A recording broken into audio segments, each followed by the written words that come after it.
chers élèves, bonjour. Nous allons travailler aujourd'hui sur des exercices qui traitent les vecteurs de l'espace. Et je vais commencer par le premier exercice que j'ai exposé devant vous. Et voilà, on va travailler vraiment dans l'espace, c'est pourquoi nous avons un schéma. On considère le tétraèdre ABCD, c'est contre, et voilà, le A, le B, le C et le D.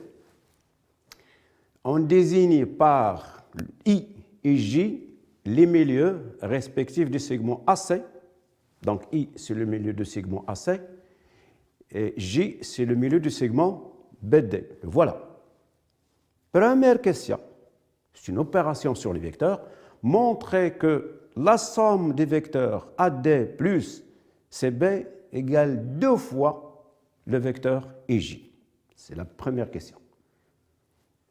Deuxième question, on déduit que les vecteurs AD, CB et IJ sont coplanaires. OK. Alors, première question, montrons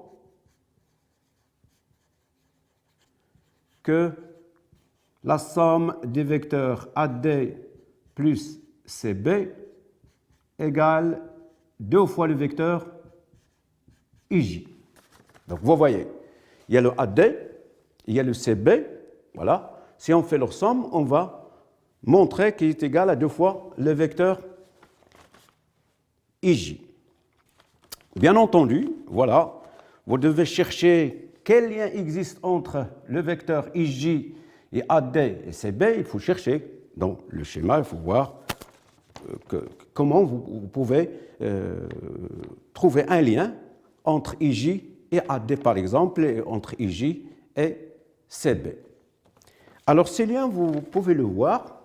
IJ, si vous voulez le lier à AD, on sera obligé de passer par le vecteur IA, puis en empruntant ce chemin, voilà AD, puis on arrive à DJ, en utilisant la relation, ou bien les relations de Schall. C'est la même chose pour trouver une relation entre IJ et CD. Nous allons utiliser la relation de Schall en passant de G à B, de B à C, de C à I.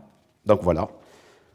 Les relations, ou bien la relation de Schall nous permet d'écrire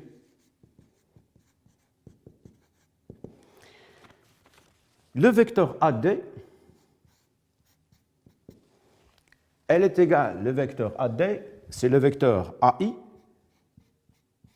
plus le vecteur IJ,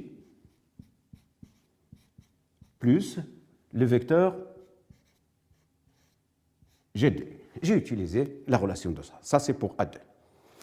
En ce qui concerne CB, le vecteur CB, alors le vecteur CB, ça, je peux l'écrire comme étant CI,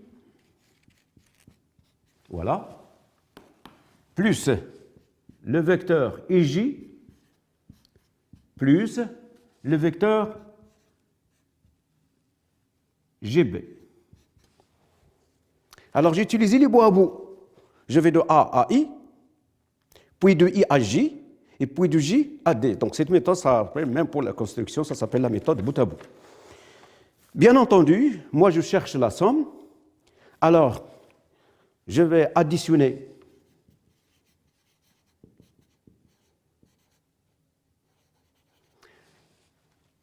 les égalités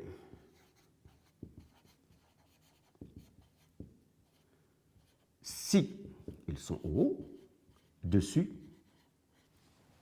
on obtient, voilà, AD plus CB égale. Alors, je vais travailler correctement les choses. Je remarque qu'il y a IJ, donc on fait la somme, ça sera déjà 2 fois IJ. GAI, CI. Donc, je vais chercher les sommes qui sont intéressantes. Alors, j'ai AI et CI. Je vais utiliser ces deux membres, étant donné que I est le milieu de AC. Donc, plus AI plus CI. Plus, qu'est-ce qu'il me manque? JD plus JB.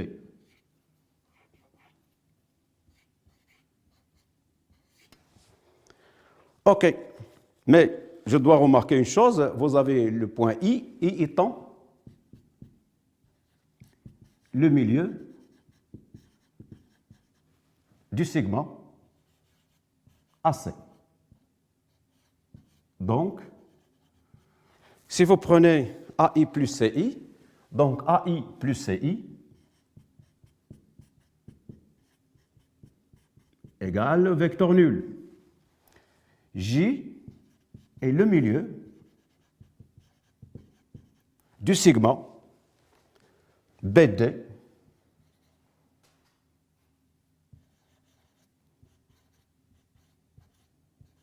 donc, quand je fais la somme JD plus JB, alors j'obtiens le vecteur nul. Attention, ne pas écrire 0, c'est le vecteur nul. La somme des deux vecteurs, c'est un vecteur. Donc, JD plus JB égale le vecteur nul. Par suite, voilà.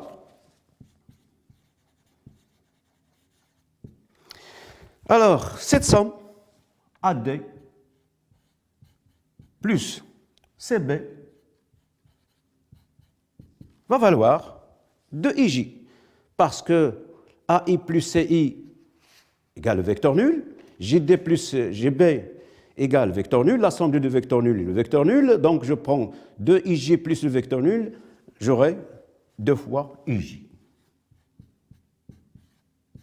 Voilà, on vient de démontrer que la somme de AD plus CD égale 2 fois IJ. Voilà ce qu'on vous demande de faire dans la première question. On a montré ce résultat, vous pouvez l'encadrer. Voilà. Maintenant, c'est la question numéro 2. La question numéro 2, on déduit que les vecteurs AD, CB et IJ sont coplanaires. Et bien voilà, qu'est-ce que ça veut dire coplanaire? Ça veut dire si vous pouvez écrire l'un des vecteurs comme combinaison linéaire des deux autres. Voyons voir. Les vecteurs que vous devez étudier sont AD, ils sont déjà là, elle est là. CB, elle est là. Et IJ est là. Donc vous pouvez utiliser cette relation. En effet, voilà. Donc, on vous demande, en déduisant, que les vecteurs AD,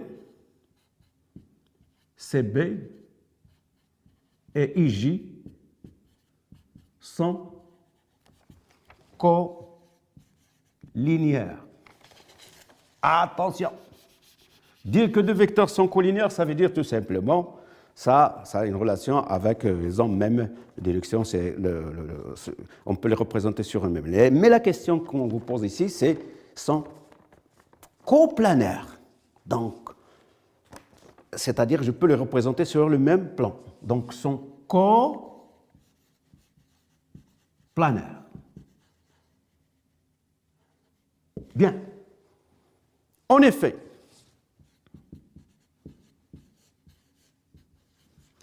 nous avons déjà cette relation. Nous avons AD plus CB égale 2 fois IJ. D'où, alors je peux utiliser cette relation, mais la plupart des gens ne la manipulent pas correctement, mais je peux exprimer un vecteur en fonction des autres. Voilà. Donc je peux dire que AD égale, par exemple, donc AD égale 2IJ moins CB. En ajoutant moins CB de moins d'autres, j'aurai ça. Et donc, quand j'ai cette relation, j'ai donc exprimé AD en fonction de IJ et de CB. C'est une combinaison de AD, de combinaison linéaire de IJ et de CB. Donc, on a exprimé un vecteur en fonction des deux autres. D'où, donc je peux effacer la première question.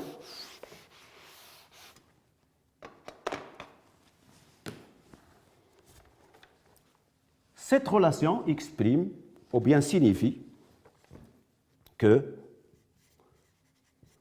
les vecteurs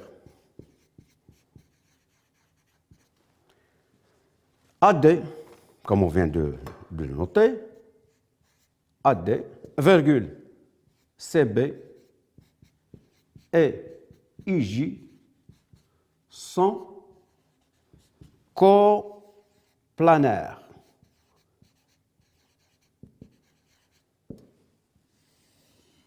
Et voilà, c'est là où ça s'achève notre correction de cet exercice. Et donc, je vois que la première question, elle vous demande de faire des opérations et trouver le résultat de la somme, c'est 2 fois IJ, c'est un vecteur.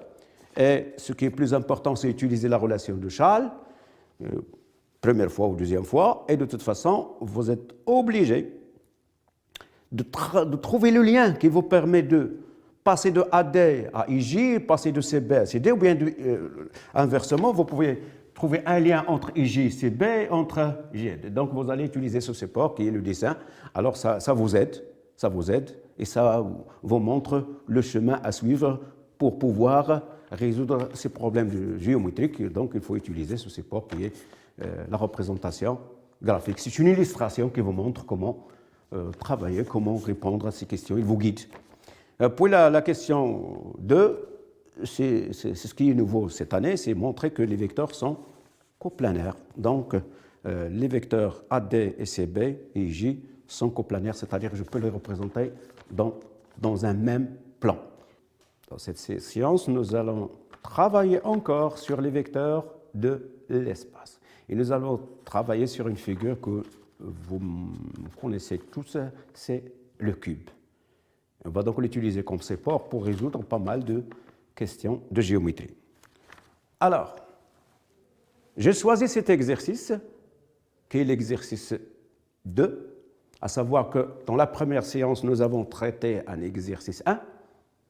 Maintenant, l'exercice 2 consiste en quoi? On considère le cube A, B, C, D, E, F, G, H. A, B, C, D, je remonte, E, F, G, H. C'est contre. Le voilà. Et je désigne soit, voilà, I, virgule J. Voilà le I, J, L et K. Voilà L, K. Les milieux respectifs des segments EH. Voilà, I, c'est le milieu de AH. J, c'est le milieu de AD. Et le L, c'est le milieu de BC. Et F, c'est le milieu de FG. Donc, attention, je n'ai pas respecté l'ordre alphabétique pour que l'élève doit respecter l'énoncé. Alors, la question montrait que le vecteur IK égale le vecteur GL. Donc, ça, c'est l'égalité entre deux vecteurs dans l'espace. Comment faire? Alors, nous sommes habitués à travailler l'égalité des vecteurs sur un plan. Donc, il faut se ramener à faire une géométrie sur le plan, malgré qu'on est sur l'espace. Alors, comment faire? Voyons voir. Donc, déjà, si vous voulez travailler sur un plan, le plan qui est visible dans cette perspective cavalière, c'est si vous voulez, le plan EFBA, qui est un carré, étant donné que nous travaillons dans un cube. Eh bien, si on réussit à faire passer les données, à les exprimer sur ce plan, alors on va travailler tranquillement. C'est ce que nous allons faire. Donc, quand je vois IK, pour ramener les calculs à ce plan, je dois établir un lien entre IK et EF. Par quoi? On va voir. Vous avez I et K sont les milieux respectifs des segments. Donc, le premier segment EH est FG. Bien entendu. Donc voilà, et tant que sont les milieux respectifs des segments HE dans la relation de la. Donc je vais utiliser à l'aide de la relation de Schall pour pouvoir mener ce problème, le IK, je vais le remplacer par un vecteur que je peux voir sur cette partie qui est visible, qui est voilà, devant vous. À l'aide de la relation de Schall,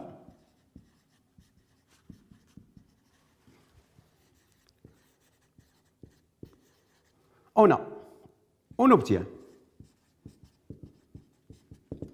Alors voilà, IH, ou bien IK plutôt, parce que je vais travailler sur IK, le premier. Alors ça va me donner IE, IK, CIE plus EF plus FK. IE plus EF plus FK. Ça, c'est une part. D'ailleurs, c'est bon.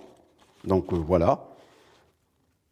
Et je vais essayer d'aller jusqu'au bout. Voilà pour IK. Maintenant, je peux même faire la même chose avec G, GL, mais quand même, je peux faire le lien. Voilà. Donc, de la même manière,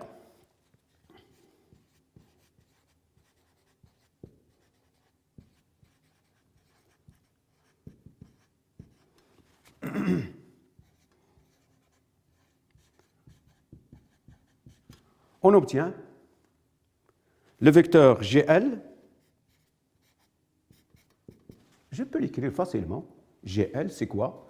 GL pour faire apparaître cette partie-là, ou bien pour transformer, ou bien le transfert du vecteur GL à cette partie qui est visible, je vais utiliser la relation de Schall. Voilà ce que je vais trouver. GA plus AB plus BN. Voilà. Alors maintenant, il faut chercher à établir un lien. Voilà.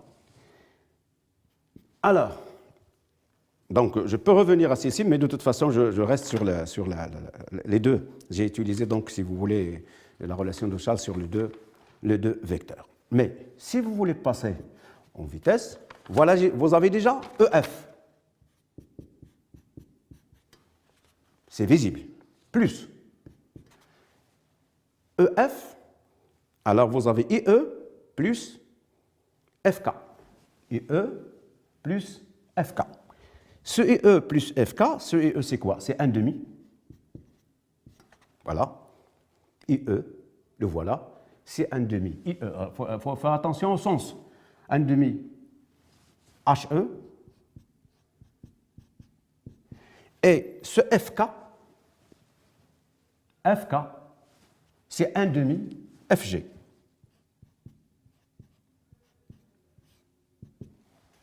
Voilà.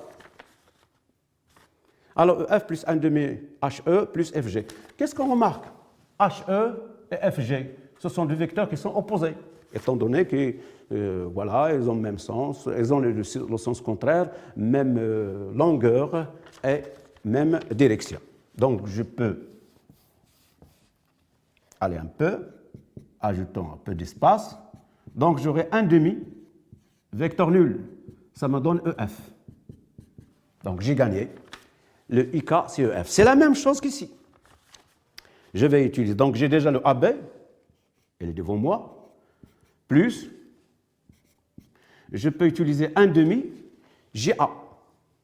1,5 GA. GA, c'est 1,5 JA. DA. Plus. BL.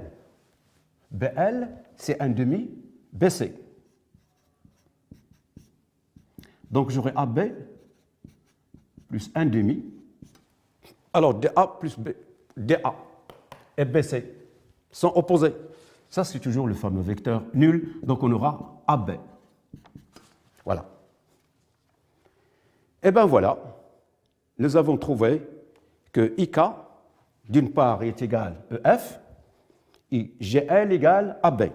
On va récupérer IK égale EF et GL égale AB. Mais attention, vous avez EF et AB. Moi, je travaille dans un carré. Et donc, un carré, c'est un parallélogramme.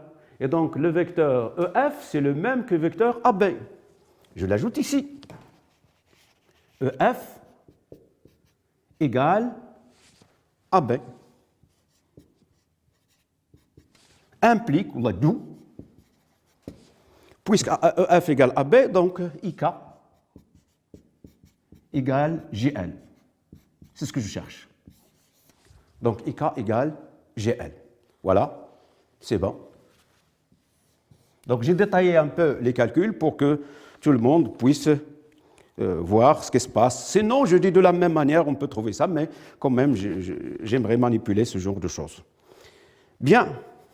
Maintenant, la question numéro 2, numéro B. On déduit que les points, donc en déduisant que les points en question I, J, K et L sont coplanaires, c'est-à-dire ils figurent dans le même plan, ils appartiennent au même plan. Elles sont coplanaires, nous avons déjà fait quelque chose, donc voilà. Coplanaire, bon, il faut un même plan, ou bien il appartient à, je ne sais pas, à un même plan que, est-ce que c'est visible ou non. Donc vous voyez, I, J, K sont coplanaires, mais qu'est-ce que vous pouvez dire? Vous voyez déjà que vous avez une relation IK égale, on a IK égale GL. Et donc, que veut dire cette relation? Signifie que le quadrilatère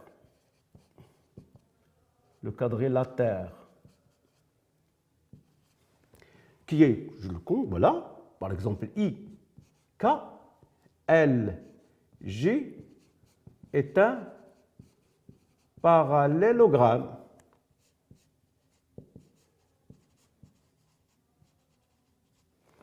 Et bien voilà, puisqu'il s'agit d'un parallélogramme, et donc vous avez le I et le K, il appartient à un même plan.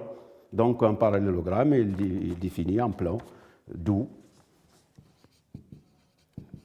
les points I, si vous voulez suivre le texte, K et L sont coplanaires. Voilà. Elle appartient au plan qui passe par les points du parallélogramme. D'accord. Maintenant, je vais passer à la deuxième question. Merde.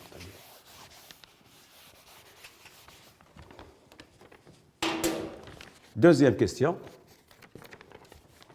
Je vais écrire au noir, peut-être. Vous pouvez voir clairement parce que la brosse laisse pas mal de... Donc, ça va nous perdre du temps. Donc, laisse-tu.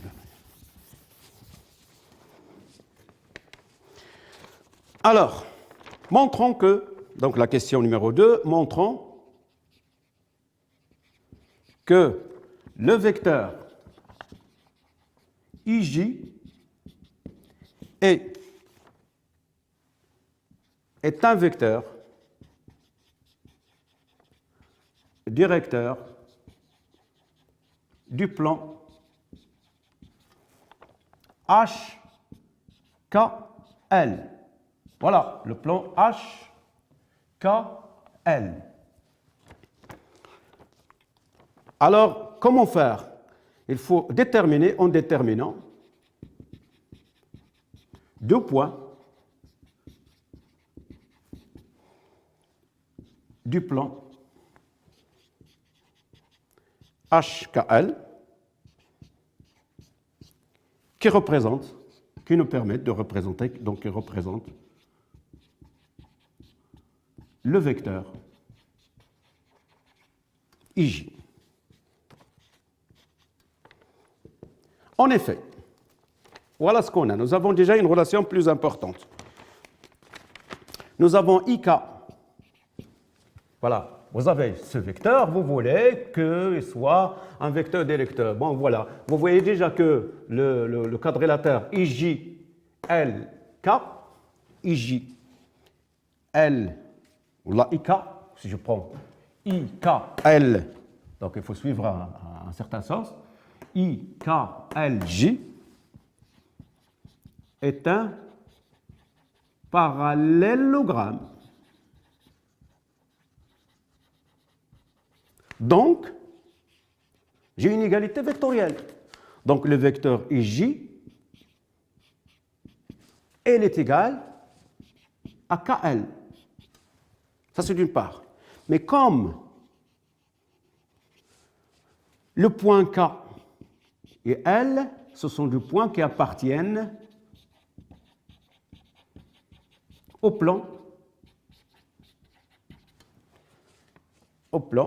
H, K, L. Voilà, K, voilà, et L. Donc, elles font partie de ce plan. Alors, IJ est un vecteur directeur du plan en question HKL.